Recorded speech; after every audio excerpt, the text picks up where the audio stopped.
અત્યારમાં સા નથી પીધી ને તે મજા નથી આવતી. એલા સા બની કે નહીં? કેટલી વાર છે? એ હજી સા નથી બનાવી. સા ગાળવાની ગળણી તૂટી ગઈ. લાવો પૈસા ગામમાંથી લઈ આવું. ના રે ના, તું સા ગાળવાની ગળણી બદલે પાણી ગાળવાની ગળણી લઈને આવ્યો તો? પણ મેં તમને કીધું કે સા ગાળવાની ગળણી લાવવાની છે તો થોડો ઊંધી વસ્તુ લાવું. ના રે ના, તારે તોય ગામમાં નથી જવાનું. હું ગમે એને હારે વસ્તુ મગાવી લાય.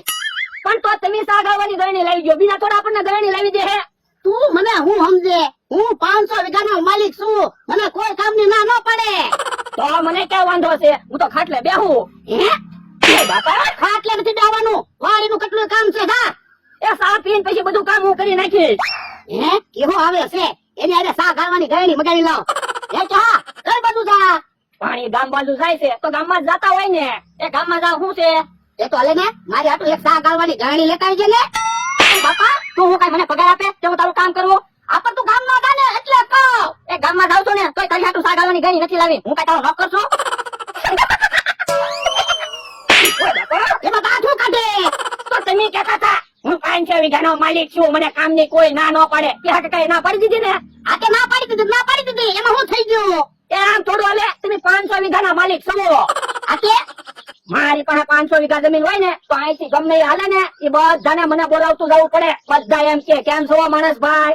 એટલે એવું તો મને ગમે, પણ કોઈ મને ગણતું જ ના ને. શું કરવું છે લે?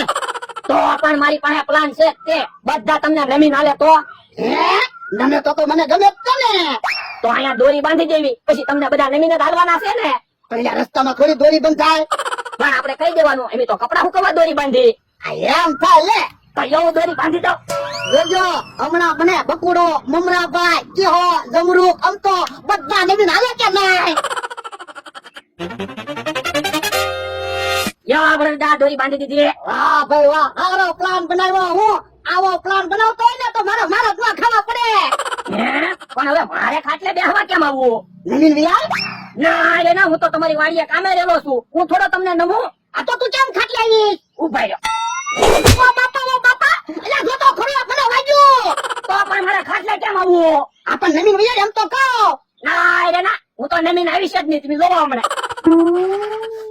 યા હે એ બાપા, તું જ્યાં નવીન ના આવ્યો તો બીજા થોડા કોઈ નમશે? વાણ બધા પાસે મારી જેવું મગજ થોડું હાલતું હોય. આ ઈ હાસું તારું. હે બકુડો આવે છે. હમણાં જોઈજો એ નમીન જ હાલે કે નહીં. ખુશ રે ખુશ રે. એ હું તો ખુશ જ છું, એટલે તો જવાને પેંડા વેચવા આવ્યો. હે શાના પેંડા વેચવા? એ લીંબુ સમસીની રમતમાં મારો પહેલો નંબર આવ્યો.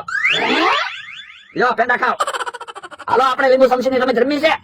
બોલો, હા? હવે હું 500 વીઘાનો માલિક અને લીંબુ સંચીને રમત રમતો છું. એ રમતમાં કઈ 500 વીઘાના માલિક ને એવું કઈ ન આવે. હું ઇંચે પતરાવાળી ઓરડીનો માલિક છું, તોય રમુક ની લીંબુ સમસીની રમત. બકુલભાઈ એ હારી દાવાથી બીવે. સાનો મનો બહેને. એ હારું, હું તો બેહવા તેમી, હું તો વેલા કાકાને બધાને પેંડા દઈ આવું. કેમ બળદા બકુલભાઈ નમીન આયા ને આવો તો તમે જોઈજો ગમે અહીંથી નીકળશે ને બધા તમને નમીન જ હાલશે. આવો પ્લાન બનાવ્યો હું. હે કેવો આવે છે? ઈ કે તમને નમીન જ હાલશે. હે ના રસ્તામાં દોરી મૂકમ બાંધી. એમ તો કપડા હુકવવા દોરી બાંધી. તો મારે અહીંથી હારવું કેમ? એ નવીન વિયો જા. એ હારું. ખુશ રે ખુશ રે. હે મને નમાવા દોરી બાંધી. ઓ બાપા સાનો મને બેઠો ને માર ખાવાનું જ ગોતતો હોય. રસ્તામાંથી દોરી લઈ લેજે નકર ઢીબી નાખી. એલા તું કામ રોવે. એ તમને ઢીબા એટલે એ બાપા એ તારા લીધે માર ખાવા પડ્યા. તો પણ મને તો ફાટ ફાટ ધોલું મારો એમ બધાને ધોલું મારતા હોય તો પણ એટલી બધી હિંમત આવી જોઈએ ને. તો પણ મજબૂત બની જાવ ને. બોલવાનું ઓછું એટલે ધોલું જ મારવાની. તમે તો ખોટી રાઈડો બહુ પાડ્યા કરો. એ હાચું તારું હો.